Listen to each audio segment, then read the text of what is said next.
from there, and then live and live. Yahoo!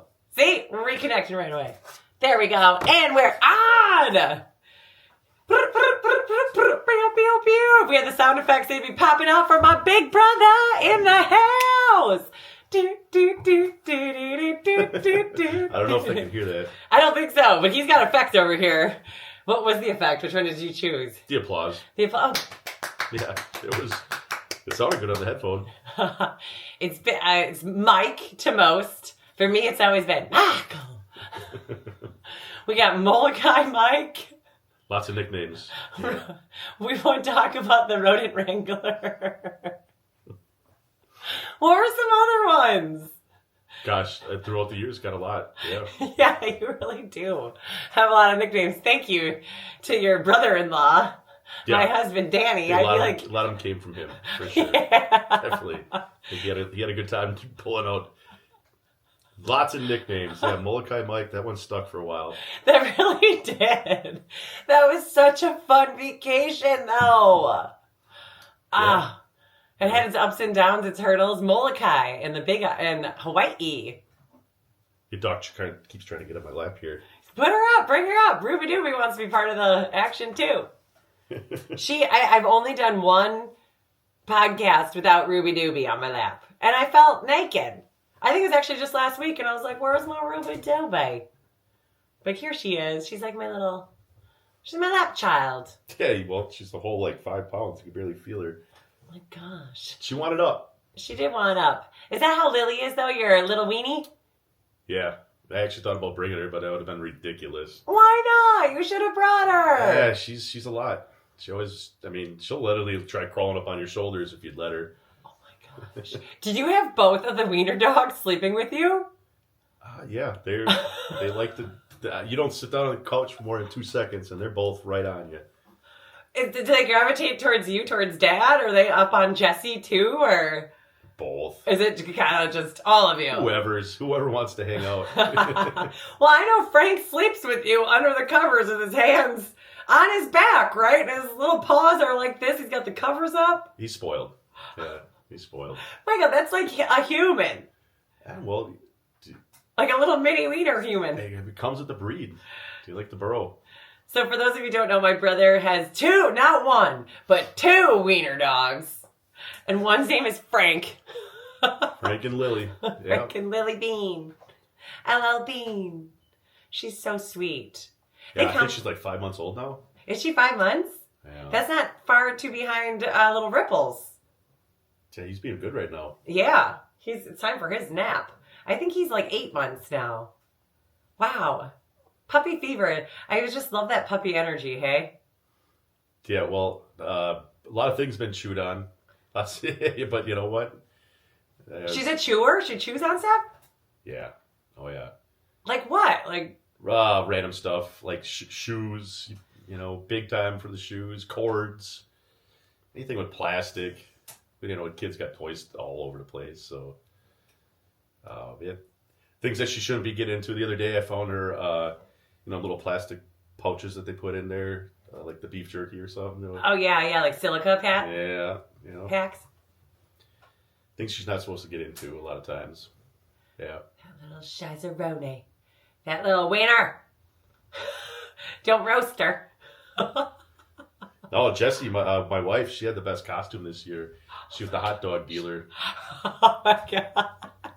That was amazing. Strapped Frank in the hot dog costume right to her chest. That was good, and she pulled it off. I feel like her entire getup. She had the whole concession stand look going. She got a lot of laughs. Yep. She sure, and then she said, didn't she do something with 6'7" too? Like she had 67 wieners or something. Was there's probably a good chance that was. Yeah, she did had some. It was like layers of awesome in her costume. She committed to it. I love it. Yeah, I never understood the whole 6'7" thing. The kids, I went to the school today and the kids were doing that to me, and I'm like, I don't get it. They still were? What were they like? Hey, I don't know. Dad, 6'7". Yeah, just 6'7", 6'7". That reminds me of right, the top, right here by your chest, something else. Apparently Like, it's a oh, thing. maybe they're a 6 or a 7. Apparently it's a thing. It's a whole vibe, those kids. And that's 4-1. And everything Nixon is like, how was it? Oh, 6-7. 6-7, it's all right. It's all right. Is that part of it too? I guess it's no different than, I'm a little more old school. We used to say that's the bomb, when something was really cool or good, right? That's true. But I feel like 6-7 is like mid. Right? It's like mid-grade. Yeah, like okay. Yeah. Like, I guess just 6-7. No. Like the bomb would be 10. But if they're even saying that, then you were cooking. These kids need to step it up then. Why? You talk about Friday settling for mid-grade. Yeah, why you selling for the mid-grade, guys? Come on, what that primo? Yeah. Oh my gosh, was that your first time doing lunch with them at the school? Yeah, that was that was a cool experience. They kept asking me. Weston wanted to be out.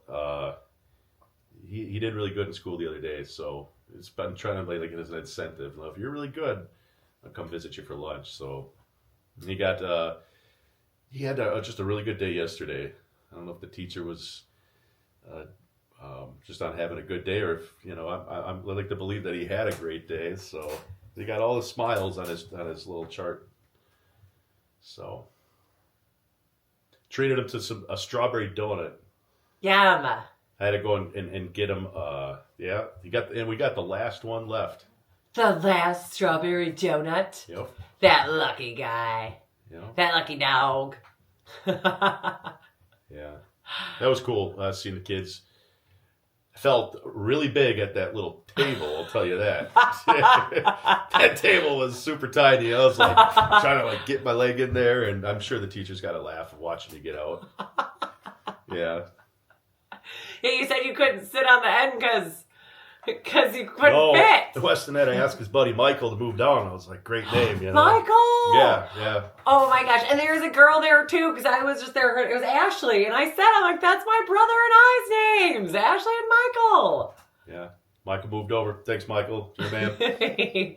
Did you meet Eli? Was he there? I was meeting all kinds of kiddos. Well, Eli would have told you like 20 jokes, or like he wanted your full attention. No, I didn't get the jokes. Oh, today. You didn't meet Eli yet. Oh, that'll be the hot next visit. They had hot dogs and the smiley fries. Smiley fries. Those I remember the smiley fries when we were kids. Yeah. They still have them apparently. Oh yeah. I don't know, but the lunches there, they've gotten so like prepackaged now. I remember them like actually like homemaking stuff. Although the chicken sandwich is my favorite. I always look forward to the day of the chicken sandwich. Well, we generally send the kids home to school both with their own lunches. They're kind of picky eaters, but yeah, once in a while, if we know there's something on the menu that they would be into, or mom needs a break or something, we'll give them the hot lunch. Yeah. That just Weston's got an appetite. I don't even know if he'd be full from the hot lunch. Really?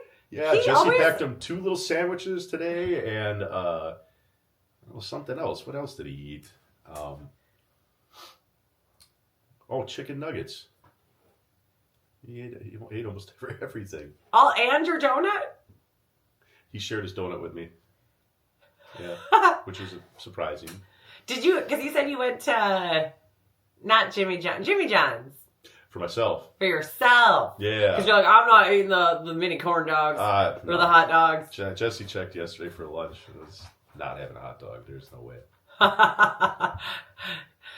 You had enough of those at Nevi's birthday party this weekend. Hey, did you have a hot dog on Sunday? Oh, I went after the burgers. The burgers. Danny, you're the man on the burgers. Dude, he is. You made like 30 of them. Yeah, you made quite a few for Nevi's birthday party. I had 2. Hey, I went for the burger too. It was like a cheeseburger in paradise. I feel like I put like the mayo and we had the gardenia peppers, monster cheese. That was a new thing on the cheeseburger, but it went well. Yeah, I do like it. I like that with some onion. Yum. Anywho, are we hungry or what? No, we ate. We're just talking about lunch, kind of rolled into a whole other topic. That's true. Well, it's so sweet to witness them in their school. Hey? Yeah, Weston was begging me. He's like, you got to come. He really wanted me to go watch him in the play and go with him. So, and I went out there and I was spinning the kids around on that thing that goes around in circles. And, probably hanging on. Yeah, a couple kids went flying. I felt bad, and I was like, all right, I'm going to step back. I don't want to get in trouble for hurting anybody. So They did a good enough job keeping it going, but it brought back memories, and it was cool to see Wes in his element. He's quite the ladies' man. A lot of tension, a lot of love from the girls. I noticed that too.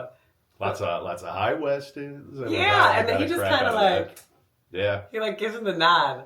He's like, hey, like he acknowledges it, but yeah, I guess he handles it well. Get used to it. He's gonna be a ladies man. It was. So I stayed there and watched Brindley. Her lunch was right after, so it turned into a whole thing. So Brindley got a donut out the deal. I haven't seen your son, which was great. Sweet Nixon. That was a surprise to him because he had no clue. I kept telling him I was going to do an interview after this and see his sister after, and he kept looking at me because I'd seen him twice, and I said it twice. I was like, wait a minute. My sister, your mom. Oh. Yeah, he's probably like scratching his head like, what? You're in? Oh, no, he corrected me. He corrected me for sure. It's crazy that both of our sons have older sisters. Right? Yeah, works out. I mean, the little tough love from Brindley, it's, she don't take nothing. No, yeah, she don't put up with that. Mm-mm. They had gotten some slime in the mail the other day, turned into a thing. And they were arguing it at first before you know it. They were sharing though, but might have been a little hitting going on at some point. And two, I'll tell you. Sounds familiar though. Hey, Mike, although you're my older brother, only by 18 months is how far we're apart. I think Irish twins is when under 14 months, but pretty close. Like mom had us back to back. 18 months, yeah. And now living in it, because your kids aren't they 21 months? Or my kids are 21. 2 years and 2 weeks. Yeah. Mm-hmm. So you're the full solid 24 months. Yeah. And that still seems really close together, right? Well, it's a lot of work. Bryn's in second, Weston's in kindergarten. I don't know how the parents can do it back to back. Kids so close. I mean, yeah. Well, we were supposed to have 6 kids in our family. Jeez. Yeah. Mom lost those babies, the set of twins and the 2 others. Two. Could you imagine having 4 other siblings, Mike? We would have been first. That would have been the ones below us. That would have been a big family. But God had a different plan. Mm-hmm. And now we're happy with the 2. And it was crazy because you have a boy and a girl, and I have a boy and a girl. And then all of like mom's family, right, is like all boys and girls. 1 boy and 1 girl. Yeah, they say God only gives you what you can handle, right? Psst. Man. I don't know. I was just having Danny on here the other day, and like, I'm going to be 45 when the kids are graduating high school. You? Yes. So it's like... That sounds pretty young. It's so young. I'm going to be 40 in like a month and a couple weeks. Dude, that's it. Okay, so what are we doing for your 40th? 40. 40! Yeah. I don't know. It's nuts. I remember being younger and thinking when Dad hit his 40-year-old birthday party, he was like an old man. Like... Yeah, over the hill. 40 it's over the hill. That was like grandpa style, right? No, it's... Yeah, 40's the new 20, right? I guess. Well, 40 looks good on you, brother. Oh, cheers. Thank you. Plan on being around for another 40 at least. Well, right. That's what, like 40, 45. That's like the halfway through life mark. So I'm like, what am I going to do the other halfway? You look at things a lot differently. It's January 11th. I think on 11, or 1/11. That's lucky, Michael. No wonder how you get some of your luck from. The Irish. The Irish? You're 111? Yeah, I guess. Share a birthday with my baby girl, my firstborn. Which is insane too. When I was 32, yeah. Like, what are the chances that Brinley would be born on the same day? That was a cool gift. Same exact day. Coolest birthday gift ever, and yeah, I always say my birthdays are getting boring anyway, so now she gets all the attention. Aww. We kind of get ripped off a little bit because we're like 2 weeks after Christmas, but it's all good. You still get what you want. Yeah. You get what you need. Yeah. Oh, that's sweet. 2 Capricorns in the house. Stubborn. Mm-hmm. And a Scorpio wifey. It was just Jessica's birthday. Who also gets kind of ripped off. Yesterday, she had a good time. Yes. Yep. She got spoiled from everybody. I heard you brought her some flowers and a bracelet. And Nick Mom Weston got shared her- his cookie. Did he? Yes. Oh, Mom got her a cake and a gift. I did post, Meg took a video of Jessica and her champagne at the bar, and Meg took a snippet, and I posted it on Cheryl's Club, gave her some love there. Oh, she got her sparkler? Yep. I missed that. For her women's pool league, why she was there. I don't get into the whole Facebook thing. You know, I was going to say happy birthday on Facebook. I'm like, why? I live with her. And I went out to breakfast with her, spent the day with her. Like, I'm going to, no offense against people that do it, but these relationships, sometimes people like message like, oh, you're so great. I love you. Everything you did. They like post all these old pictures of stuff that happened in the past. I mean, that's great, but it's like, I'm more living in the moment, I guess. And so sorry, Jesse, if I offended you, didn't send you a Facebook happy birthday. It wasn't Facebook official, Michael? Jeez, Gosh. yeah. Jeez, you should have. I try to be nice and always go out of my way and say happy birthday to people because I know it feels good, but Right. at the same time, it was like, she got spoiled, so yeah. Yeah, what you deserve, Jess. 38. She knows you love her. I know you show her in more than one way. Yeah. What would you say, like her... She kind of gets ripped off because it's deer hunting weekend every year, but she knew that getting into the relationship. Yeah, she know. Sometimes it falls. I'm actually gone during her birthday. Yeah, you're gone completely. Yeah, So it's nice that it's what you're leaving tomorrow we are. Yep. Yeah. for the annual trip up to Eagle River with the bestie. She likes her girls' weekend too, so Does she probably have some plans this weekend? I hope so. I should ask her what she's doing. You should. It's one of the rare weekends where I don't have plans. Yeah. Hey yo, I might just keep it that way though. It's kind of nice. Because Danny too will be hunting. He hunts local though. Yeah, He comes home. he does. Right Which here is- on the farm, which is- actually. I don't blame him. That's his spot that he built over here is super cool. Yeah, he got a big one last year. Yeah, that was his first big buck, wasn't it? Yeah, the Yeah. first deer he's ever shot in his entire life, yes, was last year. Man, how great did that have to feel? Like the property that you worked so hard for, and then a stand that you built. I'm sure all that at that moment. Then you got to experience that with his uncle too, right? Yeah. Uncle Dave. Well, yeah, because he shot it. He's Yeah. like, now what? Now what? Now what I I remember did. him sending me pictures. He had the thing hanging from the tractor, and Dave gave him the VIP treatment. Oh, yeah. He didn't have to drag it out. I think No, he threw it in the back of the UTV. Oh, there you go. Yeah, he went big, he threw it and walked that thing on the UTV, That's drove how you it do it. down by Uncle Dave, and was like, no. Yeah, I'm sure Dave was like just. He's like, where's your gloves and your Proud. knife for Christmas? I think he got Yeah. him like a knife for it Sure. and some gloves or something. I don't know. He's going again. Yeah, he's in it. He's got the killer instinct. Well, he built another one, another shack. He built 3 in one time. And all 3 of the stands went up at the same time. And not just any shacks. I mean, these shacks have like sliding patio doors you would find in somebody's kitchen, Well, he probably did have it from a couple of the job sites that He did say there's some piece, Yeah, When you're in construction, you're resourceful, and he's very resourceful. he is. Yeah. He's very resourceful. He repurposes cabinets and doors. I mean, you know the deal. Yeah. I've yet to see him. We'll have to check him out. Weston will probably think that's pretty cool. Oh, Weston's gonna think that's awesome. Nixon wants to sleep in there. He's like, Dad, can we have a sleepover? And you could, because you could just bring a heater in there, Yeah. right? I mean, Have a blow-up air mattress. why not? Make a little slumber party so you're there in the sunrise, because that's the best time for the deer, So you right? gotta go to the bathroom. Bro, you haven't shot a deer since Dad, right? Yeah, it's been some years. Not that it's because that I couldn't have. No, I know Just, you. Yeah, what's up with that? I don't know. I guess, hunting is more an experience for me, more than the killing. I don't mind, I don't mind, I guess, shooting a deer. Shot a couple. No, I know you have shot them in your life. Yeah, it's just more of an experience at this point for me. As I get older, though, and my little boy is growing, that killer instinct in me is coming back out. It's coming back. It's like, I got to get him into this, because there is something about hunting. I think it's just the bond and the relationship you build and the adventure along the way. That, for me, that was the favorite part of hunting, I guess. So killing was just one of those things where it was like, if the deer meat's good, but it's a process after you get one with the processing of the deer meat and all that. You really gotta have a lot of people that like it around you too, or is your freezer is gonna be full the next year. People I talk to and they still got deer meat in their freezer from the year before, and they're out hunting again. You know who I'm talking about out there. Uh-huh. You and Dad have some good stories hunting together.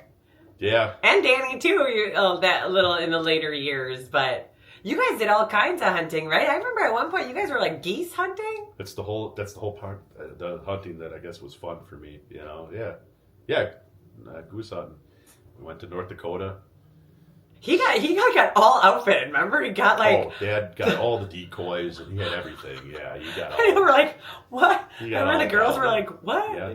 He even bought the kites that like flew in the air and like things that would flap on the ground and oh man, it was great. I think we did it for a few years and it just it must have wore off. Yeah. That's another thing. It's like after you get a goose, shoot a goose, they're not that good eating. No. I don't know what you can make dog food with it, I guess. I don't know. Oh yeah. Like you don't hear people talking like, "Hey, I made the best goose last night." Like it was, the goose was just amazing. The goose was loose on the... Yeah. Well, yeah, it's kind of like the thrill of the hunt, and you gotta really like the meat because I feel to me, I mean that's the sporting part of the hunting too. You can't shoot what you eat, or kind of that way. Don't be wasteful. Right. You know, if you shoot it, you eat it. And we searched high and low and our hardest if we couldn't find them. I mean, Dad ended up. I remember we were duck hunting. He had to get a dog because he got sick of losing birds. Yeah. Is that why he got... Well, who was it first? It was Bud, right? Mm-hmm. Yeah. One heck of a dog. And that's what the retriever is about. But he always did Labradors. He could swim. He was a good retriever. Does this camera need to be going up? Which one? This one. Oh, no, mess with it. Sorry. It's good. It's living on a prayer over there. Looks like it's going to fall forward. I do. I have it on tilt. Oh. Okay. Tilt day. Mm-hmm. Well, I love that. Can you see Bryn ever wanting to hunt? Or get into it? Or is it more like traditional male I mean, hey, hunters and the females are the gatherers? If the little nugget wants to go hunting, I'll bring her out. There ain't no reason why we wouldn't. It's more of not something I guess that I hear her asking about or excited about. But she's only 7, so yeah. I see a lot more dads going hunting with their daughters, which is pretty cool. Yeah. Well, you take her fishing. Yeah. Oh, sorry. What were you saying? A buddy of mine just had the deer season up in Upper Michigan open last weekend, and he had taken somebody in his family, and she got one, and I'm sure she's hooked for life now. Hanging out with the boys. So why not? Yeah. Yeah, it's that quality time together. Yeah. Yeah. I guess shooting guns and all that. She really never shows a lot of interest in it when we're talking about it. We go shoot the BB guns and stuff. So, which is fine. Yeah, she's a girly girl. I seen her with her nails on. Oh yes, very the much other so. day. Yeah. Chopping in Chicago, holding, grasping a little unicorn on tight. But you never know; that could change next year. Nevy's really never shown any interest either. But she goes fishing with you, doesn't she? I think that's really cool that you take the kids fishing. She definitely fished. She outfished us most of the times that we brought her. That girl. Yeah. We always got a good laugh out of it. Weston was good, and everything I caught, I had to give to Weston just so he could catch up. She's good. She's lucky. That's crazy that you said because Nevy is too. It was She's over here like slaying them. Like, what are you guys doing over there? They're biting my hook. She was natural. Yeah, casting, putting pulling them in, and she really, really proud of herself when she got one too. That's every time, even after like the 15th one. That's so sweet to be young again. Hey, Mikey. That's why, I guess that's what you have kids to try to stay young, I guess, and relive in your youth a little bit, right? Yeah, some of my favorite. I love those trips to Lake Erie with Dad. Sure. Out there, and we'd go staying in the tent and waking up at the butt crack of dawn to get out in Big Erie and spending all day on the boat. We did some looking back, some crazy adventures on the Sweet Retreat. Yeah. Lake Erie, Put-in Bay. Remember we always thought that was cool, going to the island and limiting out on walleyes. We'd catch so many that we'd have to go fishing for bass. You know, that was a good day, always. He had a special system to go fishing. Oh, yeah. Right? Everything Like down to the sandwiches that he packed for the damn trip, you know? Like, he had a system for sure. He did. But I'm talking like his skis and the downrigger and the mast. Yeah, not just anybody could. With the fly hooks, right? Or what do you call them? Well, we used just about everything that you could put in your tackle box. Yeah. The flies, but I mean those Spoons. hooks where you like put out the lines. Oh, and the you could have- Dodgers and flies. Yeah. There's still a lot of the charter guys are on Michigan, not Lake Erie. That's a Michigan thing. That's a Michigan thing? Yep. Trout. Didn't we troll for them too on Erie? Oh, of course, but not with the Dodgers and flies. Not with the Dodgers and flies. I'm talking with like what are those hooks called with the skis that went off to the side? And that's how when the fish was fishing. Oh, a release. It would That's all it was. Release. release. Off of yeah. Well, that was I the couldn't skis. do that. That is not just your regular casting. No. This is a special type. On a good day, it had enough people in the boat. Yeah, 12, 14 lines out at a crack. There was a lot of maneuvering if you came in close to a boat or something. You know, it was you definitely had to know where your stuff was. Yeah, I remember him. He's always on a swivel. His head was always on a swivel, but he made it look so easy. He made it look so easy. Well, I guess when you're good, you're good. It looks easy. Yeah. And the bopper that we'd kill the carp with, right? Or Sheep's head. the sheep's head. Sheep's head. The sheep's head.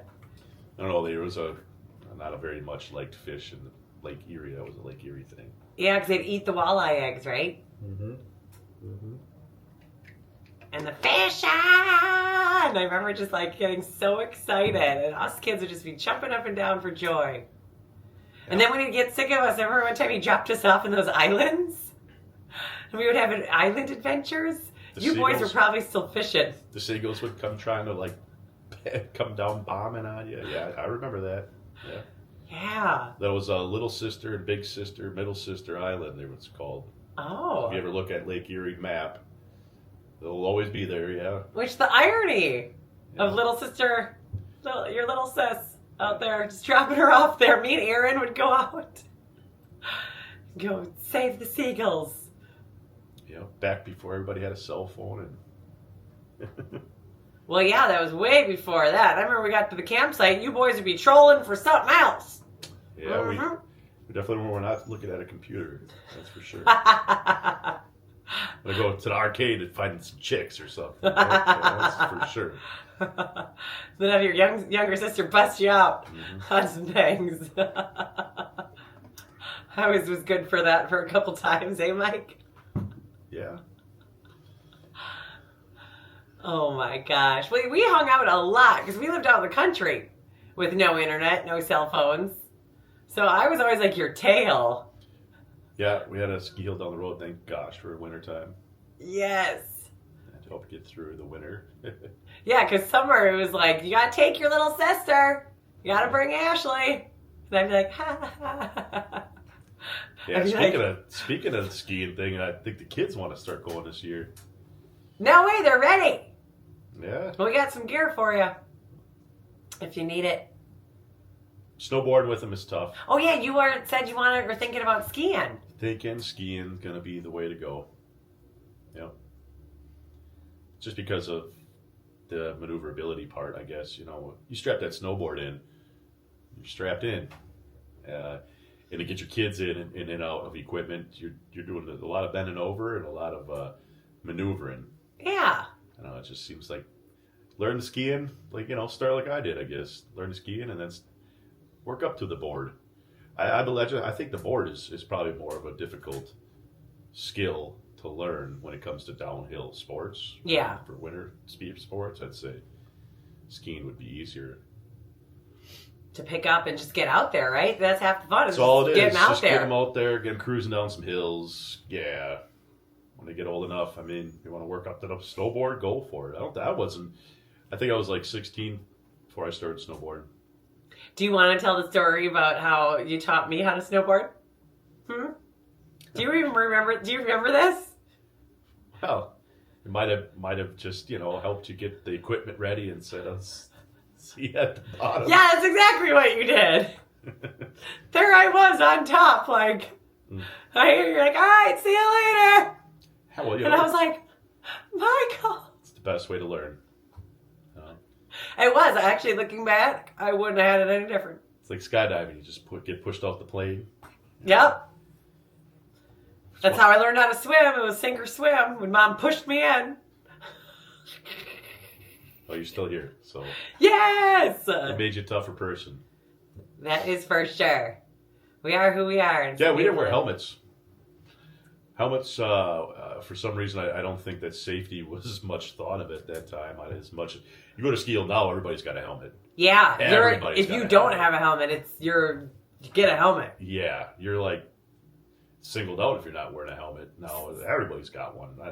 I get it, Why do you? I mean, yeah, I guess safety first. I think of it as big part of it is people are a lot more just conscientious that hitting your head really hard could cause some major long-term issues. People are living a little more safer. Nobody, it's like I guess all the other sports, I remember your No Fear shirts. Remember that when that brand was big back in the day? Yeah. No Fear. You had No all Fear. of them. Mom got you all of them. They'd be like, I eat when you sleep. I eat when you sleep? Yes. No, I think there was more to it than that. I I practice while you sleep. Yes. I don't know if eating while you're sleeping would benefit anybody, but it's possible, Definitely was more of the lines, like I practice while you sleep. Okay. I'm sure I always remembered it as No Fear. No Fear. Yeah. Going for it. We did, man. We had some No Fear. It was a good brand. They say fear is like a learned behavior, which fear is good, right? Like it's like They no doubt fear is a learned behavior. Took Weston hiking the other day, and he ran up that tower so fast he was in front of me the whole time, and I had both the dogs, and I'm like, actually, I had to hold Lily. She didn't want to go up the stairs, so I got one dog in the arm, and the other's on the leash. Frank's going up, and Weston's up. I get up to the top, and he's standing up, hanging off over, like, hey, look how cool this is. And I got up to the top, and I'm just like, oh my gosh, get back here, like no fear. No Fear. I love his sense of adventure. I love his nature. That boy loves nature. Well, and I wonder where he gets it from. You've hiked the better part of the Ice Age trails around here when you're on your sales calls, right? Through southeastern Wisconsin over the years, yeah. I love that about you, that for your lunch break, you're out hiking. Lots of miles. If it was above 20, I'd be out there, yeah. Yeah. It's good for the soul, a little nature hike. Quietness. Yeah. There's some beautiful stuff out there. I'll tell you that there was a guy that came from Japan just recently to do the Ice Age Trail, and he walked over 1,000 miles recently. He finished in the last few days. Really? Kind of been following the story. If anybody out there is into the Ice Age, it's kind of a unique story. Yeah, Masa. At the end, he said the trail's not very difficult, but it was more the adventure, the people along the way that made it really cool. And I think that was kind of cool to see. I guess you got a guy that came from Japan to walk our segment of trails. It must have made some kind of an impact at some point that people, we take it for granted. It's in our backyard here, right? You see the little yellow markers, and yeah, that's 1,000 some miles, and I think it was like 60 days. Wow. Yeah. Wow. I love it all season. Spring, summer, winter, fall. You get the proper foot gear, and you can hike those Ice Age trails at any time. A lot of people snowshoe them. Yeah, right? They get a little slick when they, freezing and thawing, but yeah, I guess with the right equipment, you don't have to worry. I've been out there in the middle of winter. People are running on the frozen trails, Yeah. I'm one of those crazies. I got my ski boots, I call them. And they keep my feet nice and warm, give me some tread. That's all you need. And the dogs love it. Maybe not so much her. She has gone winter hiking. Yeah. But We get the short hair on ours. We got to put little jackets on. yeah. See, right? Like before little dogs, you never realized why they needed clothes. Because we always grew up with big dogs. We grew up with labs and boxers. Is there any part of you that wants a boxer? Big dogs are cool. You'd have to have the land, let them roam. Dog like that needs to run. Yeah. For sure. And you gotta have some time dedicated. I don't think it's fair to have a dog that size, and if you don't have a few hours a day, honestly, to be able to spend, whether it's all at once or spread out throughout the day, a dog that big needs a lot of attention. Even, it's funny you should bring that up because I feel like even small dogs need a walk. Are you kidding me? My little dogs, I've been on 7-mile hikes with Frank. And them legs aren't more than a few inches long, I tell you. And they impressive every time. I get him home sometimes and he still wants more. So yeah, little dogs too, ain't no doubt. Man, he can cruise. He can put some miles on. Yeah, her too. This girl is fast, and she loves it. Like I said, I'm kind of lenient on her a little bit for the winter hike. Sometimes I'll bring the terrier, but they love it. I just sometimes get so frustrated when you hear people, well, I let him outside. I take him to the dog park once a week, and I'm like, geez, what a life, right? To be inside of a house all day, every day. Well, that's what I'm saying. It's just, growing up with bigger dogs in the past, I remember how much work they were. Yeah, and a lot of shedding. shedding. Mom and Dad did a really good job on making sure that we exercised them and kept them busy, and our family they spoiled the dogs, but a lot of work. Spoiled the dogs. I remember Dad would make Bud his own pancake. Yeah, I was just telling that story to somebody the other week. We were laughing. He'd get his own hunting. I was talking to somebody about hunting, duck hunting. I remember the dog would get his own McDonald's cheeseburger. And he'd hold it for him, and then the dog would bite off of the damn cheeseburger. He was gentle too, right? Like he's like, he also would make him pancakes. Oh yeah, I think he would feed him with the fork. The corn on the cob always tripped me out too. Yeah. He would not only did he feed him corn on the cob, I think he would butter the cob, right? Most likely put even salt on it, I guess. Why not? I mean, part of the family at that point. But you got there a lot of work. It's just, a bigger breed. Even smaller breeds. They're another. It's another life. It's another soul, right? And they say that dogs are even, not to say, I don't want to say worse, but they can never take care of themselves. Whereas eventually, like our kids are gonna go off on their own. Right. Well, and they can feed themselves. They can go to the bathroom on their own. But dogs, they're dependent on you. Mm-hmm. Or animals are dependent on you. So you gotta love them just like they were like your brother, sister, son, or daughter. Well, fur babies. Fur babies. Yes. We've had some interesting ones. I remember that the pug and. Oh, Maggie. Yeah, you and all your friends, especially the one you're going up north this weekend with, would always pull her skin back. Her eyeballs looked like they were going to pop out. I'm surprised they did. I thought they always, for sure would. It was nice. They were being nice. No, she was always loved on. They weren't doing it with malice. But Noodles. Her nickname was Noodles. Yeah. She had so much fat rolls to look like noodles. Aw, Maggie. We had a lot of loss with animals in our family. Busy road out in front, unfortunately. And it was in the country, so you didn't put them on a leash, right? Like they were like free-range chickens. You watched them, but I think Dad just had the kind of more of the let the dog be a dog. Unfortunately, sometimes they would wander. We had the electric fence too. I don't know how good it ever worked, but remember we did bury one? Never really worked. No. From what I remember. It didn't work. Wasn't enough shock to stop a lab. No. Or even enough to even phase him. No. He'd run right through it. He tried, though. Mm-hmm. He tried because we had lost a couple dogs. And then we had our dog, Rocky, drowned. Remember that? He got a whiff of something and off he went. Springtime, yeah. And ended up falling through the ice. And our neighbors found him when the ice thawed. Ah, that broke our hearts. Remember we wrote signs around town? Mm-hmm. If you see Rocky, please call. Yeah, it's part of owning an animal that stinks. Oh. They just don't live long enough, right?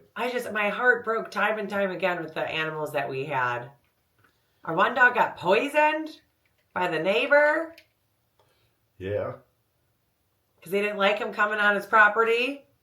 It'd scare off the deer or whatever. I think he poisoned him. Oh, that's I'm a little hardened. I know it's hard as that says, but you gotta just love them while they're here, right? Because you just never know. That's why I let them sleep in the bed, on the covers, getting snacks all the time, treats.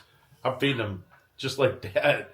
Yeah, just like that at home. You are just like we that. We went out for prime rib over the weekend, and I actually saved Frank and Lily a nice cut to bring home. Jesse thought that was funny.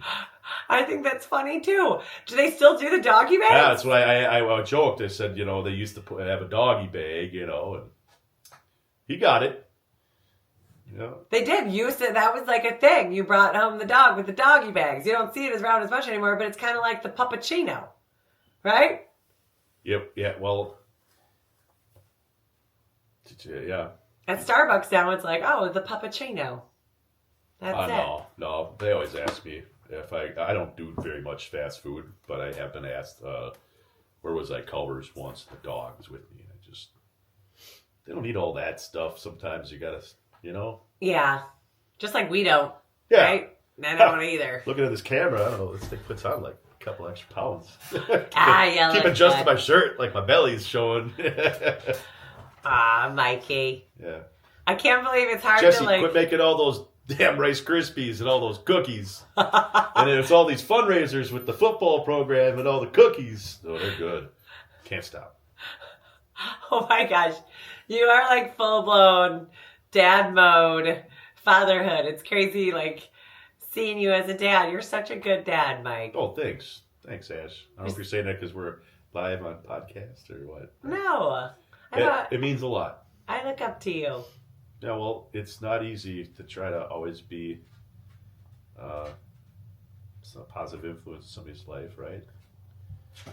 So that's the role of a dad and a mom. It's the same thing. I mean, your mom's got it. I'll tell you, I've been off of work for for a little bit here, and give your moms a lot of credit. You're. Mm-hmm. It's a full-time job, yo. It's a lot. That's why I feel for these families, dual income families, that's what it takes nowadays to, provide a good life. And geez, how you juggle all of that? Because really, they just need it's a full-time job for one person. So I guess split it up between two. Jesse's working, all day and manages to figure out a way. So God bless her. That's all that matters. It's all about teamwork, right? She's a great mom. Well, now that she's working in the school, what a unique opportunity to be able to be involved in your children's education. That was cool to see today. How fits in this program, So that was different to see. Her role in the whole school. I thought that was cool. I think that is really crazy that you got to see that too, because it took me a little bit to get used to it. Because, I was always used to her, managing the daycare program before and after, but not like daring. Yeah, it's sounds like the kids are 4 years or younger. Like 3 to 4, I think, is the actual age group. Yeah, I think it's 4K. They do a wraparound 4K program. So, like the 4K in the AM, all right, they just stay there. I guess I never asked too many questions. It's like, you do, Jess. You just keep doing you. Like, proud of you. But yeah, it was cool to see her at the school. The kids are, able to get a little extra attention from mom, which I think Weston acts up a little bit because of it. I mean, I think that he kind of would be the way he is either way, but he pushes it a little far sometimes, knowing that mom's in the school, the program, the system. He's around, she's around. So I'm not saying it's hurting him, but you know what I mean. Like, Well, yeah. my push a That's little your further. support. Yeah, mom's in the building. Yeah, My my mom mom is works here, here. yeah. You know, like, well, Well, Lord knows all those babies need all the loving and support they could get. but we talked about them a lot so far in this podcast, didn't we? Well, can you grab her? Fatherhood's a big deal. Fatherhood, motherhood, look at us, go. I guess when you asked me what to talk about, and we made plans to do this. I guess, I mean, yeah, it's a big part of my life. Yeah, you're like, what are we going to talk about? Been very selfless these last few years. Actually, looking back, the baby pictures. A picture of your daughter popped up when it all started. With the first baby in the family. Yeah, that was just recently. Yeah. Well, yeah, because November. She's her birthday must have been a few days. The picture popped up or something, in the time hop or whatever, and it's like, man, that was just. It seemed like it really wasn't that long ago, but that was 12 years ago. 12 years ago. Yeah, and you held her for probably like one of your first like real like times holding a baby. Yes, actually, never held very many babies before that, and she puked on me. Yeah. Welcome to the family. I remember that. It wasn't just a little. It wasn't like a little, like, it was like a full on, like, full load. Yeah, all over you. It was disgusting. It was. And you kind of like, I remember you just like froze. You were like, and then you kind of looked at me like, what do I do now? That's the picture I think I'm talking about, actually. Yes, that is. It's in we lived on the east side. It was the pre-barf. Yep. It was pre-barf. And then once you like settled and sat down with her, it was like all over. And you just kind of looked at me like, now what? And I'm like, I just started laughing. I remember just like, I could not stop laughing. Well, that's part of being, I guess, I mean, she must have been excited to meet her Uncle Mike. That's probably what it was, right? Well, you're her godfather also. Yeah, big responsibility. The godfather. The godfather. As I'm a godmother to each one of yours. Well, to Brindley. And then it's kind of cool how we all worked that out with you being the godfather and Jesse's the godmother to Nixon, right? And then Danny's the godfather to Weston. A lot of godfathers, a lot of godmothers, yeah. Good looking. Yeah, they're blessed. It takes a tribe. And how crazy, did you think when we were growing up that we would seriously live 5 minutes away from each other in the same town that we grew up in? I mean, it's a nice community. Why move, I guess, right? Feel like that's weather changes in the seasons. Good spot to be. You've been here the whole time. Yeah. The whole time in Slinger. Yeah, I mean... You've done quite a bit of traveling. Don't get... it's not like you've been here the whole time, but... been a lot of other places. places. This has been your home base, like, your whole life. Never left and came back from vacation thinking, like, I would want to live here. I always was happy to be home, back to Wisconsin, always. Yeah. The home of the corn, the home of the cheese, the pack. Like, I mean, what is there not to love about Wisconsin? Plus, a guy like me that doesn't have a long attention span, you never get bored. You get all the seasons, all the things, I guess that's probably one of my most favorite things of the state of Wisconsin. You kind of get it all. Really nice summers. Cold winters, if you like to fish on the hard water, snowmobiling. Yeah, you're good. Well, we grew up snowmobiling. Another solid memory with Dad. Was tinkering with the snowmobile last weekend. Got it all dialed in. Did you get a new one? New to me. New to you. Yeah, it's a 2020 850. Is that the Yamaha? Skidoo. Oh, you went Skidoo. Went Skidoo. Yeah. Went Skidoo. Yamaha actually stopped making snowmobiles. What? Because we started with Polaris's, and then we went to... Last year was their last year of production. Wow, I wonder why. They made such a good snowmobile, they never, I guess, had issues with people that bought them, would own them forever. I don't think it wasn't a reason to keep buying them. In my opinion, those 4-cylinders just lasted forever. And they had to charge an arm and a leg to get what they needed to get for the newer ones. They started getting up to almost, $23,000, $28,000 for a top model, which your average recreational sportsman, that's a reach. You got to have some deep pockets to get into something like that or really, really enjoy the snowmobiles. They couldn't find a way to make them lighter. They're heavy. Yeah. Maneuvering around. Went with the skidoo. They're built tough. Yeah. I don't know. 4-stroke seems to be the way to go now. Is that what the skidoo is? They're coming a long ways with the turbos and making them a lot more fast responsive, longer lasting motors. Yeah. Remember we learned on Uncle John's John Deere. Yeah. That thing was a hog. I think she wants to come by you. Oh yeah, come on. The 340 Spitfire John Deere with the metal ice bars on the track. Yeah, they don't. You only see those during vintage snowmobile things now. Oh yeah, that was a classic. I remember to turn it, you're like, "Arr, arr." That's a good machine to learn on though. 'Cause Yeah. I think it only went 45 miles an hour, topped out, and you felt like you were flying when you were a kid. Yeah. You need to go any faster than that. Really. Mm-mm. Yeah. Yeah, Ryan Kuhn, he's a big snowmobiler. I'll never forget it. He's the one that wiped that out. We were on a trip up north one time, and he was behind me, and we were ripping. And so Ryan Kuhn, yep, I'll never forget that. You took out the good old Spitfire John Deere, flipped it on its side. And now he's like a professional racer on a snowmobile, isn't he? He had started becoming a very good snowmobiler. Yeah, he took that to the professional level. So looking back, I'm sure he laughs about that. Still remembers those days too. The cooler.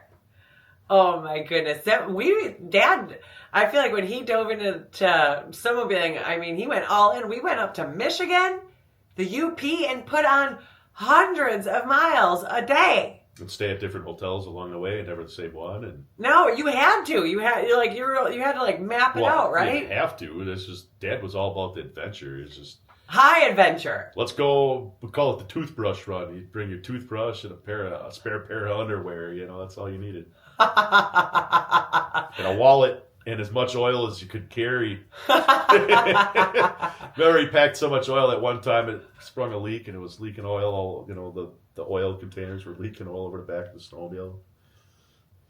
Oh my gosh! Do you think we'll take our kids on those snowmobile trips when they get to be of age? Here's the sad part when you ask that question. Snowmobiling has advanced into such a a recreational sport where they keep making these machines faster and faster, and it's almost dangerous, I feel, unless you go during the week in some of these areas to start a young child on snowmobiling, on the trails. We were 10, 11, 12, and it's when you can actually get your license, which I heard Nevi. Yeah, Nevi got her license. Which was super cool. Nixon that did not. Awesome. He's the only kid in the class that did not pass. Well, he's got some time anyway. He can't drive until he's 12 anyway, so exactly why they have you wait until you're 12. Yeah. It's just the maturity, and it's a good reason for that. But yeah, it's the machines. It's not always the people in your group. It's the people that are coming up around the corner that scares me, I guess. So with that fast of machines on the trails now, it's just I think that it'd be a little different to take your kids, I guess, than maybe that will change in 10 years from now, but or a few years. Gosh, Brinley's already 7, so you're only talking 5 years away. Yeah, that's going to be here before we know it. We got to do some kind of snowmobile trip up there. Those are some of my fondest memories. I remember Dad didn't really want me. He was kind of like, this is the male. This is the guy time. This is bro code. And I was like, but please, Daddy, take me. Please, can I come? Just kind of. You kept right up. You had no issue. Oh, yeah. That's for sure. You had a need for the speed. I remember pulling you out of the bushes a few times where we were worried about you, but you made it out and no scratches or bruises, right? Yep. Definitely wearing a helmet on those, on the super More highways. than once you went off the trail and got hung up. Yeah, I remember that. Yeah. Just coming around that corner. But you never actually caused any major damage. No. One time you rear-ended somebody with the brand new snowmobiles and cracked the bumper or something, didn't you? Yeah. Somebody's driveway, you're only going 10 miles an hour or something. Something silly. Yeah. That was my snowmobile. Oh, yeah. You were upset. That's why I will never forget that, yeah. Yeah, you were upset. Dad let you ride mine, and you cracked the bumper on it. First time out on it. Leave it to your little sis. Yeah. Yeah. they're meant to be dented, though. I guess the dents can be fixed. The memories are what's all about. But yeah, safety's a big thing. Snowmobiled a lot of miles, and we actually came across our first day out last year. It was my first time out in many years. We came across our first fatality, where somebody actually, we were going this way, and that guy was coming this way and got flagged down. That was our first day out. We were only out for a few hours at that point. I tell you, we were all kind of shooken up after that. So you hear that a lot more, especially in Upper Michigan. And I don't know if it's just because social media, hear about it more. I mean, it might have been always. Well, you witnessed it, right? Not witnessed it. We were just about a few minutes, but But still, like, we're on the scene. They were doing CPR on the guy. Yeah, it was a very bizarre scene. I remember we pulled off. There was nothing we could do. He was under some care, and I believe that the Flight for Life ended up coming, and he passed away. We heard, hours later. I think he was on the news a couple days after that, and confirmed. Family guy, late 40s. Yeah, you don't think you're going to head out on the trails and not come home. No, we went a lot slower after that. That's for sure. Well, you were driving that Harley Davidson. It's risky business out there too. Yeah. Walking to the mailbox, I guess, can be risky too. I mean, it's just sometimes you gotta live a little, Yeah, faith over fear, no fear, right? Yeah.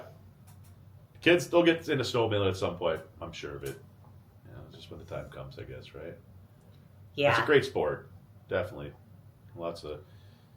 If you guys, if anybody that's watching has ever had an opportunity to be on a snowmobile, go with somebody that enjoys snowmobiling, I definitely suggest giving it a try. It's something that gives you an opportunity to see things that you just don't get to see, I guess, driving down the road, and a lot of cool places to stop. Waterfalls up north and little pubs. Really cool, unique places with history in it, The guy with the claw. There's always, I mean, you go to these places up north, some of these places have been up there for 100 years and have accumulated 100 years worth of cool stuff, and yeah. It's simpler up north. I love it up north.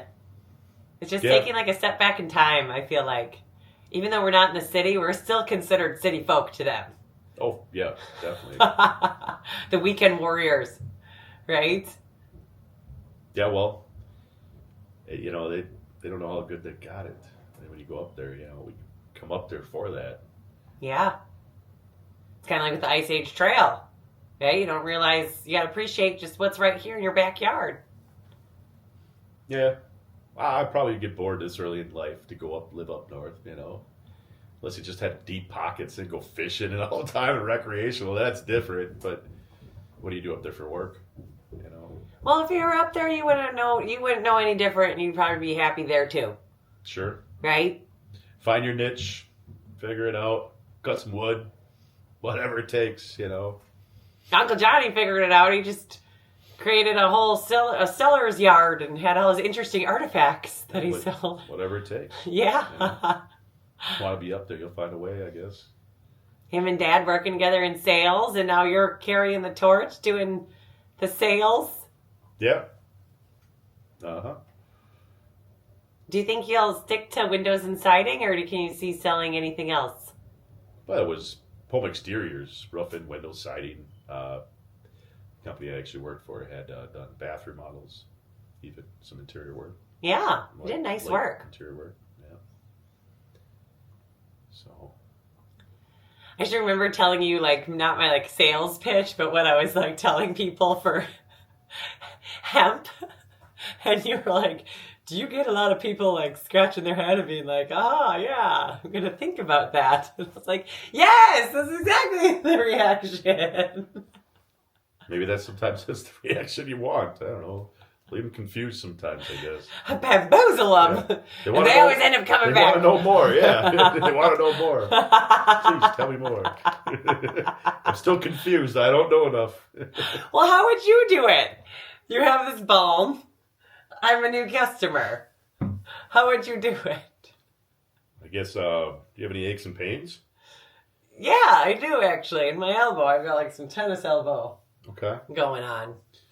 Are you open to using natural remedies to cure your ailments and things that are causing you pain? Yes, I am. I am open to You that. don't like using chemicals and things that you would want to put on your skin that No, are I don't not like natural to the No. earth. I think I might have something that'd be perfect for you. So good. It's a product that's naturally produced and raised in a locally small farm. They're more focused on not quantity but quality, and I think that this balm may be a really nice natural serum for you to use in situations where you have those pains and ailments, especially if you don't like using anything with chemicals. All natural. It works. Been told by a lot of customers. What's really nice about it is you're supporting a local small family-owned business, not some big hedge fund company that has been bought out by private equity or something. That's how I would sell it. Michael, why do I want to cry? Like, I've been doing it. You were natural. Gotta go with the natural. You asked open-ended questions. You created the demand. You compared, contrast right in there and defined the quality. Selling is not telling. Selling is not telling. Selling is not telling. It's about asking the right questions.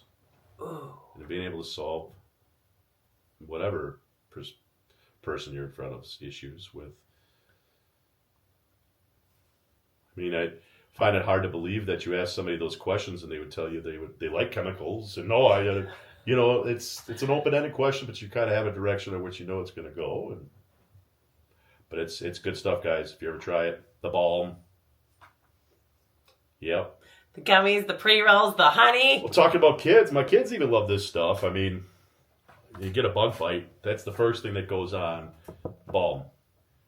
And they ask for it, right? They're so cute. Oh, they ask for Auntie Ashley's balm, and nothing else works. The balm is where it's at. Yeah. The balm is the bomb. We actually found that not only will it help with the mosquito bite after the bite, it'll actually prevent. Like, we've used it as to not get. Yes, it's a deterrent as well. I don't know what because the camphor in there. Sure. Mm-hmm. So there it is. Yeah. Mm-hmm. So we found that if you're on a camping trip, make sure you get the bulb. It's going to save you. Oh, there you go. It's a household item for sure, and it's super concentrated. I think I give too much information. Well, I'm telling. Use it on the most simple neck pain, back pain, bruises, migraines. But I don't think people even realize that it can be used for insects, bug bites in the summer. Mm-hmm. Sunburn, sure. Yeah. Balm is great. And it's something that all ages can use, Yeah, it's funny. You came over here and you're like, what is this? I walk around in your place here at the farm, and if you've never been to the farm, there is some stuff to see. You can look around, and there's stuff you gotta know. You want to ask questions. You don't go into somebody's house and see this every day. Michael, say chakra. Chakra. No, this one's for the root chakra. I am. Your I am energy center and the root chakra is right at the base of your spine. Right here. If we put it on the microphone, you think they can hear it? I don't know. Maybe. Try. Oh, yeah. Look. We're clearing their energy centers and raising their vibration as we speak, Michael. Do you guys feel cleared? Vibrated? Elevated? Repairing your DNA? There's something to this. I believe in it. I guess that's it. The kid in me just wants to yeah. make music with it. But what's the purpose of this? You hit it and listen to it, and are you supposed to meditate? Yes. While the song is going. Yes. Think of positive affirmations. Yes. I am a successful salesman.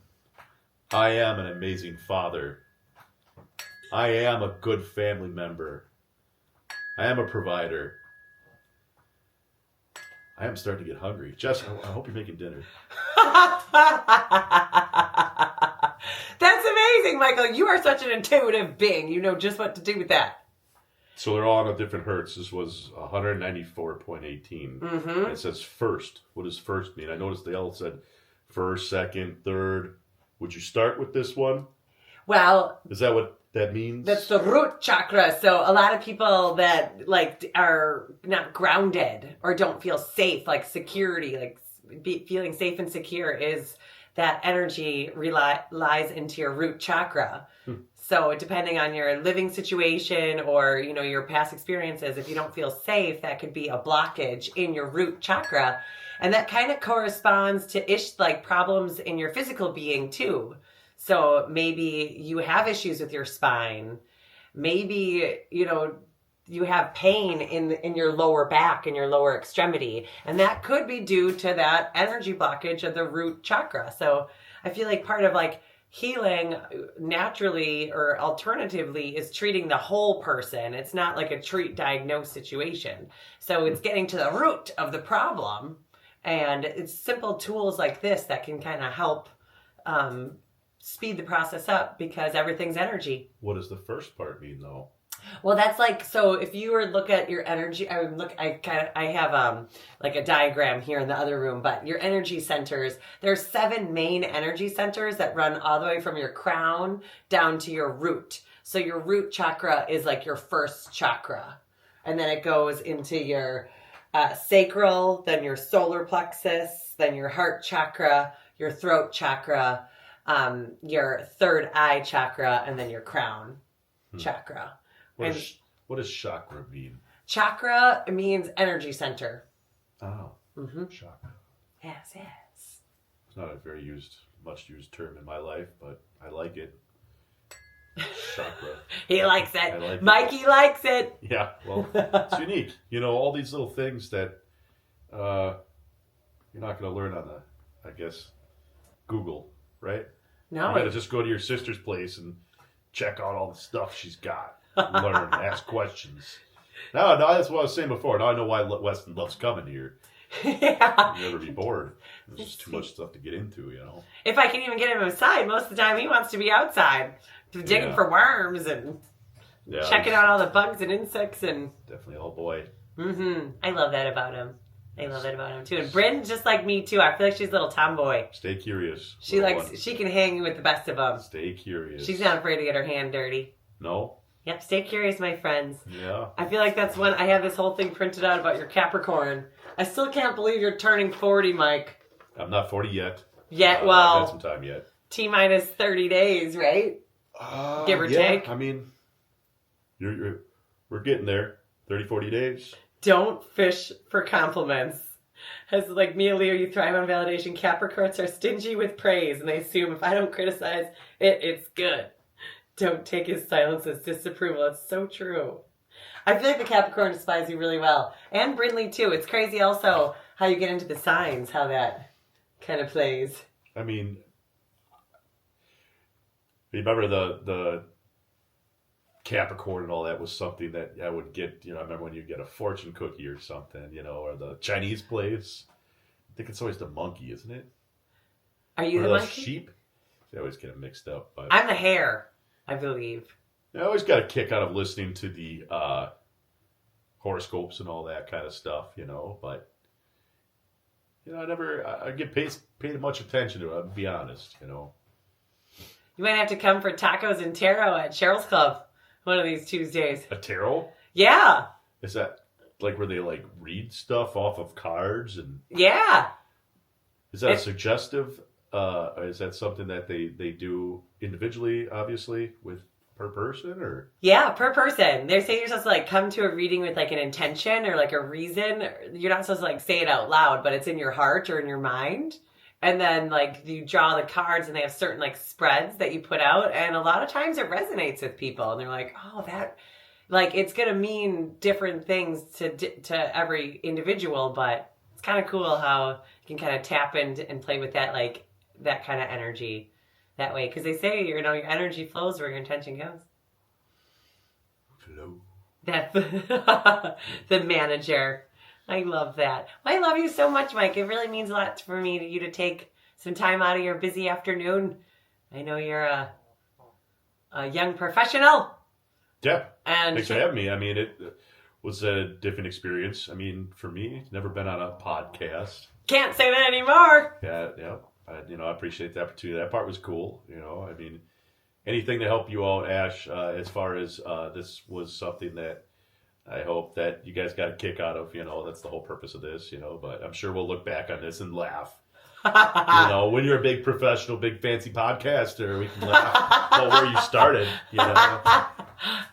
Start with my family, start from my roots. Sure. Yeah. Some people you feel comfortable with, once you, I guess, develop a skill, right? Just grow with it. Just go with it. Yes. Go through what you go through. People will watch anything, right? I guess, I feel like my intention is like if we made one person smile today, which I'm sure that person's going to be Mom. Oh, Lord Mom's knows probably she's been listening. watching the whole time, I'm sure. Oh, yeah. Mom, you were supposed to be here. I filled in for you. Lucky you got out of this somehow. And She's coming on the 4th after Thanksgiving. Yeah, better not get sick this time. I'm on to you. Well, I know you'll be watching that one. Oh, yeah. I love the one with Danny. I mean, the other day. I would think he was your first, actual male, interview. Yep. With somebody outside of, sunshine. Yep. I've seen recently your daughter. Mm-hmm. She's a little ray of sunshine. I love that. I learn a little something more about you guys, even when clicking on them, even if it's not even watching the entire thing, just little pieces, right? Yeah. And I always definitely smiled. So yeah, I see what you mean. So you're definitely reaching out to people, I'm sure, and getting some reactions. Spreading the good vibes. That's what it's all about.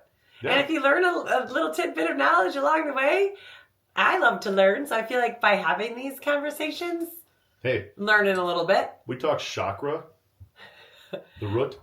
You taught me something about selling today. Just seeing how natural and easy it was and not forced. Sure. Hey. I love your vibe too, Mike. You're always just so cool as a cucumber. Not always. Hey. Well, yeah, when something works you up.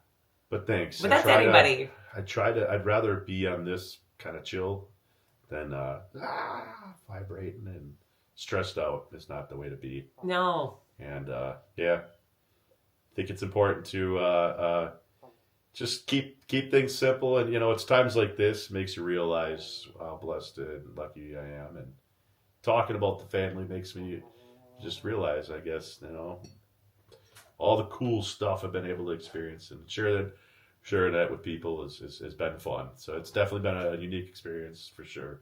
I don't know, you do this every week, or how does that go? Yeah, every Thursday. I try to. Every Thursday? Yes. Okay. I'm trying to stick to that commitment. Right. It's better if you have a schedule. So Thursday, but I'm flexible. If one of my guests needs a Wednesday or a Saturday Michael, I'm just getting started. I'm going to take this show on the mobile go-go. Yeah, I got this camera. I got little microphones that you can just clip on. I tested it out with Nev in her bedroom. We forgot the microphone part of it, but you can still hear just fine. Nev, she's always she's pretty good on the camera too. Oh, she's gonna take this to honestly, God has reminded me so much that this has nothing to do with me. It is all about those kids, and she's gonna take it and run with it. Yeah, her willingness to just get in front of a camera and not have any stops pulled. She just was seemed to come natural. When I watched her, I loved her when she did her Girl Scouts cookies. Reasons to go shopping for Girl Scouts cookies was great. Debbie, you had me sold, so good work on that. I think you bought quite a few. I had to buy a couple boxes after watching that video. She had great reasons, it's definitely it's been cool to watch your podcast kind of develop into something. As far as who's your next guest? Do you have a plan? Well, next week is Thanksgiving. Oh, so we're off next week. So we're off. I think I was going to go on Wednesday and talk about the hemp ban, because there's been a lot of different opinions and misinformation and a lot of different viewpoints on that, and just trying to take an account of them all and give my farmer's perspective, because that's That's my God-given opportunity, is being able to farm it legally here in Wisconsin and playing by all the rules and protecting my family and livelihood. So I wanted to kind of talk about the hemp ban and things I'm grateful for, maybe. And then the next week is Mama Bear. And then... You heard that, Mom. You got to come this time. Yep. You're not getting sick. And then Mari's coming on. Get out of here. Sweet Marmar. The famous Mari? And she's going to be my first, outside of the fam interview, aside from Sunshine, who Mari has helped blaze this whole trail. Mari's great. I love going to a bar to talk to Mari. I just went there and actually, Mom asked me to do a little, the door closure on the bathroom, a little maintenance on that. And I love going up there to visit Mari. I always talk about something going on, and she's always got a great attitude. So, Mari, you're an inspiration. Ah, she is, and she's so multifaceted. I just Hard worker. adore her. Oh, one of the hardest workers I know, honestly.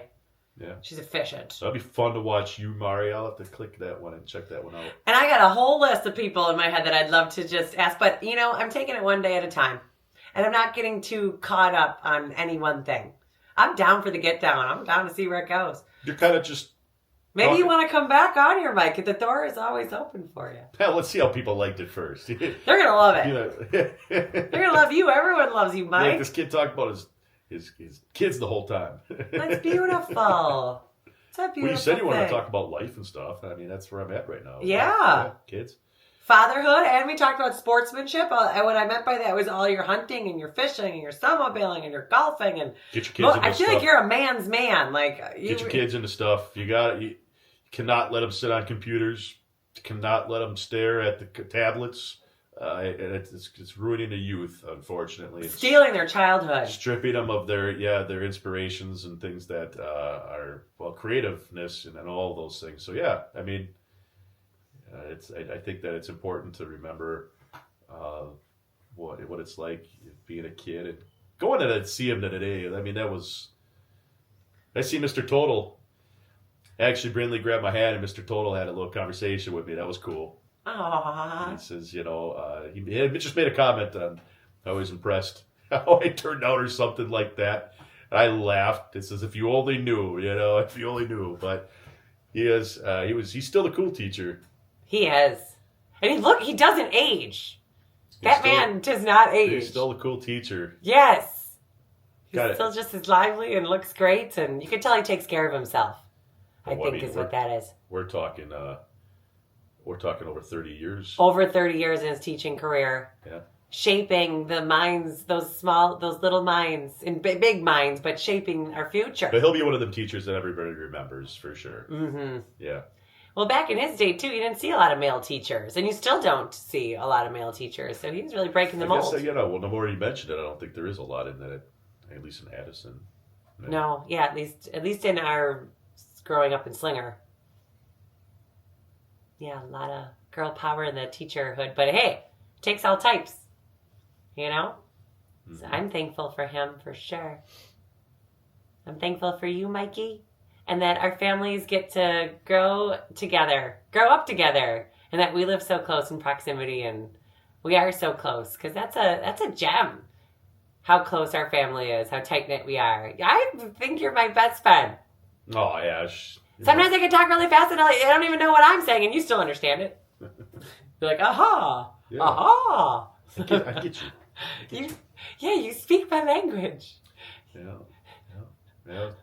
It's crazy to see that you're a little girl, and all your kids are a lot like you too. So our minis, yeah, it's kind of living in alternate universe. You're like, what? Sometimes you just gotta pinch yourself and just continually stay present in each moment, because that's the most important. These are so special, and not be distracted. That's my big thing right now is, as a parent, not being so distracted on my phone. Like, there's a time and a place. Well, it's more than being distracted on your phone.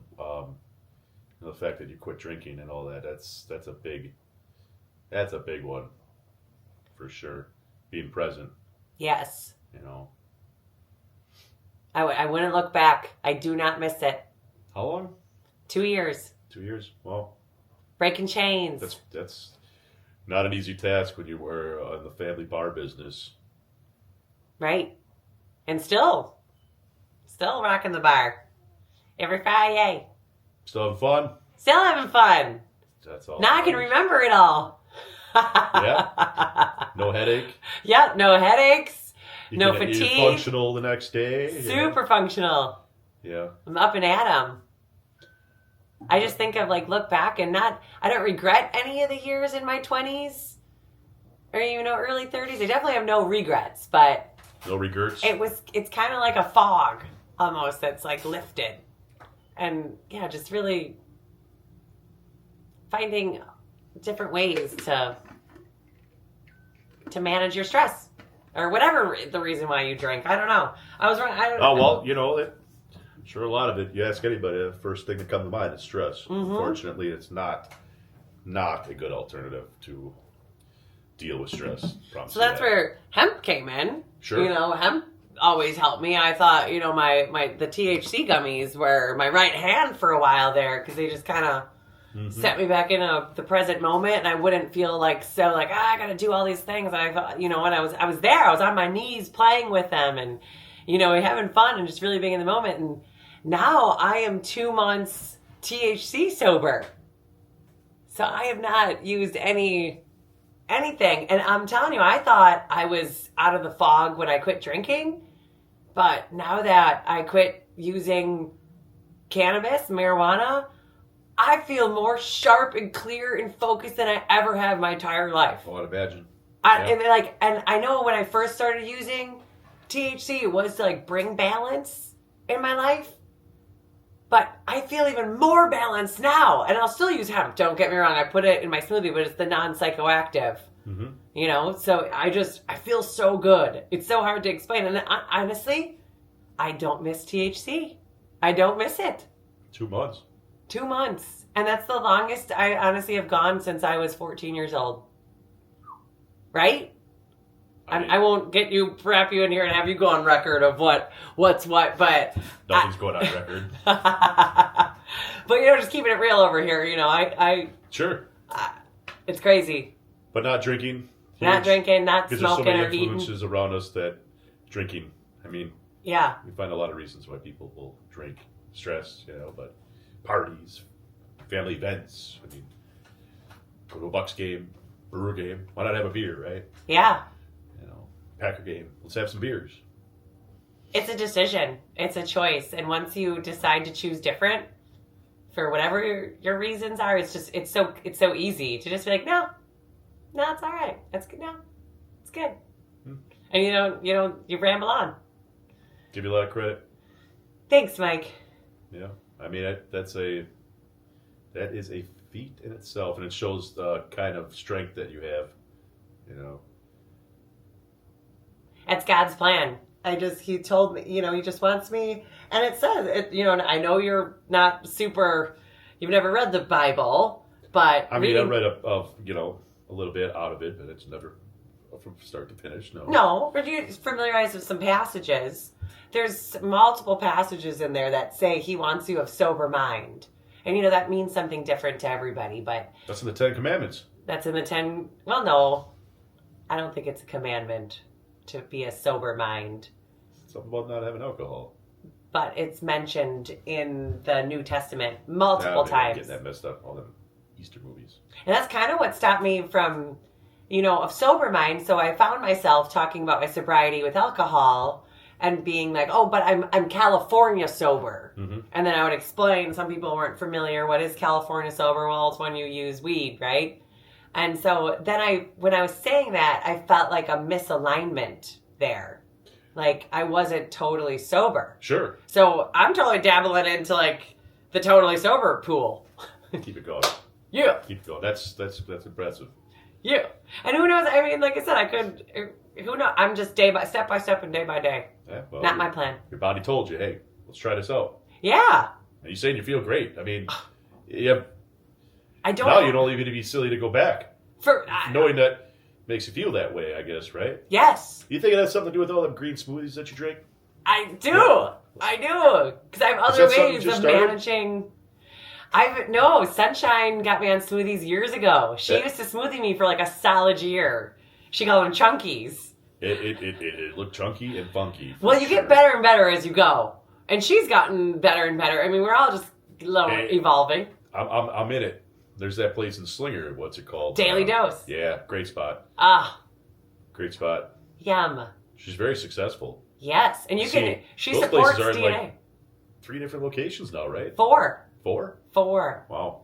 You sell your product there, don't you? Yes. So if you guys ever want to get a daily dose of some natural juices and your hemp, that's a good place to go to find it. Support a local business, both local businesses.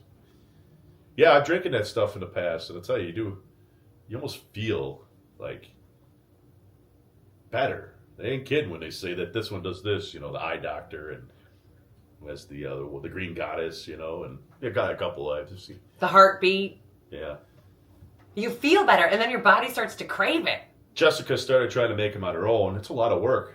And juicing She is had a lot a of work. juicer, and I'm telling you, that was a lot of work for her. It's expensive, I didn't do but it. it's worth I it. watched her do it. I think it was the expensive. It got big.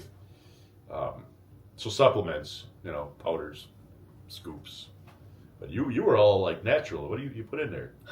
That was all kinds of stuff. Like there was no powder in there, was there? There is some. Every day it's a little different, but I've stayed true to like the powders and seeds that I add in there. But generally it's like some kind of green, some kind of fruit, like fruit and vegetables, fresh. And then if I have to, I'll even get frozen though too, like frozen berries or whatnot. As long as it's all organic, I go to the Green Dog. But no dairy. Well, there is kefir in there, so I think that is with some milk culture. It's a probiotic. It's the same one every time, or you always trying something different? They have different flavors of stuff. You gotta get crazy with the cheese whiz. But I put bee pollen in there, and chia seeds, hemp seed hearts. I put collagen in there, which is really good for my joints and my bad knee. Yeah, you finished all that schooling recently. Mushrooms. On herbology. I'm a master herbalist, Mikey. She knows her things. But which is just the foundation for my adventure, because it's all kind of new to me. Yeah, I see recently herbs. You're not just growing hemp. I mean, and then you're not just vegetables. It's a lot of herbs lately, huh? That's where it started, was herbs. With the mint and the lemon balm and the oregano and thyme, and then wildcrafting, like what's right here in our backyard that you can forage for.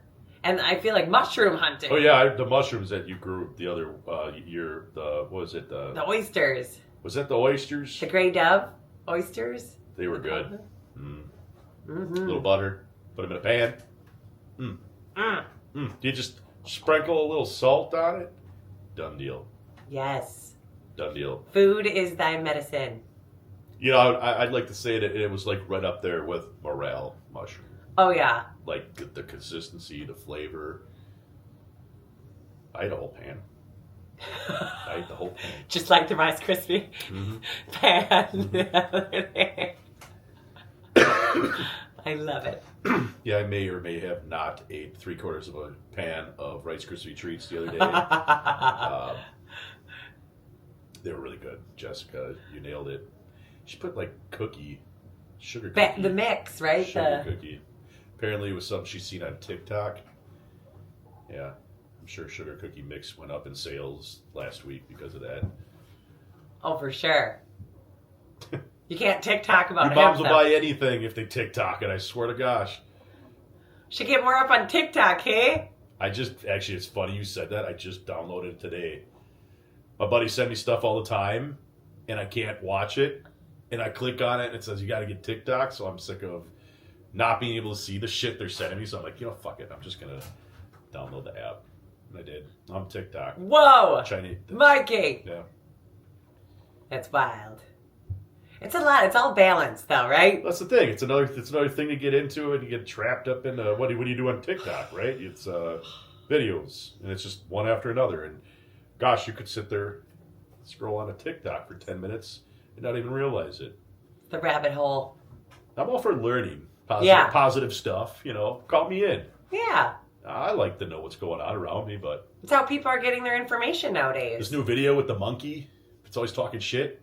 It's kind of funny. It's not my algorithm. The AI monkey? No. Well, I must be into some funny stuff. My buddies are always sending me this new AI monkey, and he's He's funny. It is funny the shit this guy says, but you can get caught up in it, like watching a video after video, golf and stuff. This guy, it's pretty funny. Well, now that you know how the AI, wait till you start tapping into Gemini. Woo!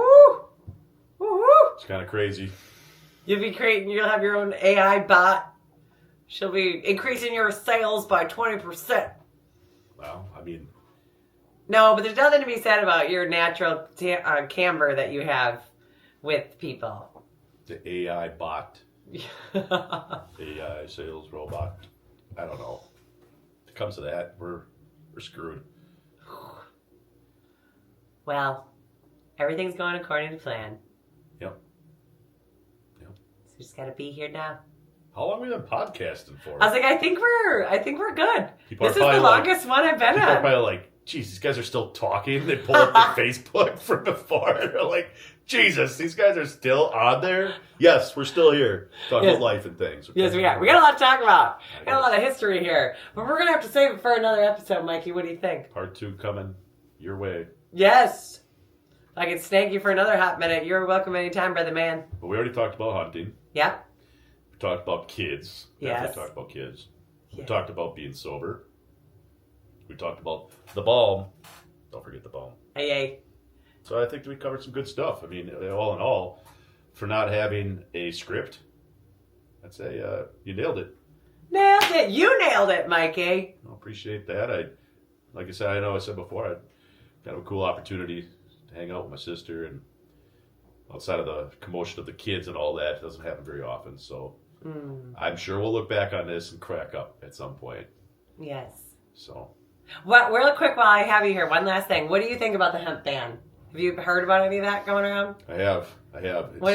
It's for something that's been happening. I mean, what hemp has been allowed to be grown here in Wisconsin for about 7 years now. So it's on like 8. 2000. 7. Yeah, 2018, right? Mm-hmm. So the hemp ban, I guess I have an understanding on why they want to enforce some type of policy, because of all of the different shit that's out there now. And when I say shit, I mean you can't walk into a gas station without seeing jars of joints and stuff, or vapes by these big name branded, private equity funded companies. The THC drinks, gas stations, you'll see them on every display. There's obviously a demand and desire for it, as you wouldn't see it all over the place. But I think it's the way it's been regulated has forced it to come to this point. And from just my basic knowledge on the whole industry, I know farmers like you really, really pride yourself on, the positive effects on it, whereas a lot of these other companies are looking on the money side of things. Unfortunately, you and I both know what happens when that gets involved. Corporate greed is a thing, and I think the regulations and what they're doing to get these things into a can or whatever it is not being regulated appropriately. So I do think that there needs to be some more regulation in place as far as to what's being done with certain products and how they get onto the shelves and why they get accepted and how they're tested in a facility that's trusted. These are all things that I think that just like the regular marijuana industry had, probably is still dealing with, but same thing for hemp. And I think that's why you've seen it come to this right now, is because of all the inconsistencies with the product and what's being put out to the public to consume. Very unregulated. So, I mean, it sucks to be in your situation when you hear it. This is something you've devoted your entire life to outside of your family for the last 7 years. I just can't imagine how they could force something like that on against all these small businesses that have made a living and income off of it. How do you get them to this point and then just tell them they can't do it anymore? I just don't. That part, that doesn't make sense to me. And shame on you for putting all these small independently owned companies in that position to be even concerned and worried. I don't think it's fair. I don't think it's right. Very well said. So that's how I feel about it. Yeah. I know that you're already feeling a certain kind of way about it, so I can just only imagine how all the other mom and pop operations are out there. And I'm all for them having some kind of regulation on it because, yeah, you both know, you and I both know. I mean, I was in Madison over the summer. Long story short, I bought one of these CBD joints at the counter. I'll tell you what, I don't know what was in there, but I couldn't even finish it. It wasn't natural. It seemed synthetic or something about it. Greening out. I don't know. People have bad experiences, and then they never want to touch it again. Right? Had you not known the more positive, you probably would have never tried it again. It wasn't right. It wasn't right. Well, what's not right is, the hemp ban is anything over that 0.4 now %, which most of my products are 0.3. Thought they always had to be. Third party lab tested. So they're really just trying to weed out the loophole there with the Delta 8, the Delta 10, the Delta THCA. Yeah, which is kind of something needs to happen with that. I agree. Yeah. You've always held yourself and your company to a really high standard and very pride yourself on those results. But I don't think that all these other guys are more concentrated on the quality. And if we're able to sell it in the can and in the vapes and all that, then we need to be able to grow it here in Wisconsin. So then just legalize it already, right? Well, basically what I see, they're just putting the money into somebody else's pockets. I know it's because the Tavern League is very strong here in Wisconsin, and that's a big part of it. Unfortunately, that's a big reason why you see it the way it is here in Wisconsin is the Tavern League. Yeah. And my, family-owned bar restaurant. Mom's been in business 26 years. I understand both sides, but I don't see it pulling away from the actual bar tavern industry. I just think it if anything, you're just buying time at this point. People are going across state. They're buying it in Michigan. You can get it in Minnesota. You can go to Illinois. Basically every state around Wisconsin except, it's just forcing people to do illegal things, I guess, bringing it across the borders, and guess who's getting all the money? Such a level head. No, I can't never understood why we're so far behind on that as far as for now. Forward! But that's what's forced these regulations and this THCA and all these unknowns. Everybody's trying to push the limits. Get creative. Trying to see, hey, I remember a year ago the THCA was a big thing in our area. Like, wow, it's the closest thing you can get to THC without calling it THC, basically, right? Yeah, people are really scratching. It's a head scratcher. Loophole, So that's kind of where I see that there does need to be some regulation. I get it. I'm all for it, but don't force the small business owners to be. I guess at this point, you guys, I'm sure, you're a little concerned, right? I mean, there's no way to say that everything you've invested here. It's a little concerning, I like the fact that you're getting in front of it. I think that's important. You don't want to wait 365 days and then cry about it because that's gonna be too late. Book's already been closed. You got some time, I think, now everybody needs to organize a plan and come up with something that makes sense. Yes, 100%. And adapt. I feel like that's part of being an entrepreneur, as you do really have to adapt to the times and the regulations. And it's been such a volatile environment the whole time with things changing and being refined that you really just got to make it work for you. Yeah, well, unfortunately, marijuana, hemp, people don't understand the differences between the two. They associate it with past perceived notions of the pothead, back in the movies, right? The pothead was always the, hey man, really stoned. And people are using marijuana for different reasons, though. To it, that's somebody that would be abusing marijuana at that point, right?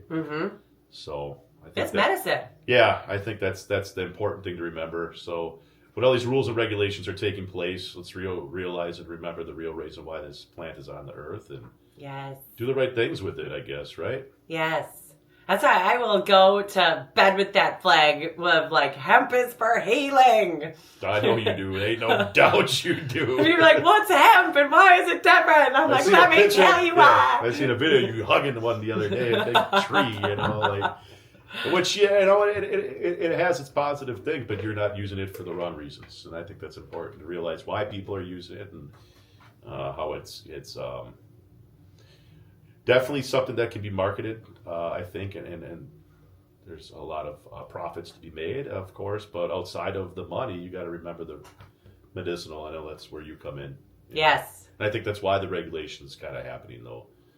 There's just so much weird stuff going on out there. Yeah. Yes. Well, I'm here for it. I ain't going anywhere. We're going to keep on keeping on. We didn't come this far to become this far. Yeah. Yeah. You got a lot invested here and a lot of knowledge. And I think that it's going to take a lot of people like you to get together and actually come up with a formula that's going to work and make sense. For Wisconsin. It's what's going to have to happen. Yes. One voice can't do it all. I know you feel really passionate about it, and a lot of people are afraid to advocate like you do, and you know that's your power, though. So you got to figure out a way to get everybody else on the same page and come up with a plan where these stores can all stay open, not worry about being in business 365 days from now. Mm-hmm. It's something that actually makes sense, you know, for now. Legalize it! Whatever needs to happen. For real.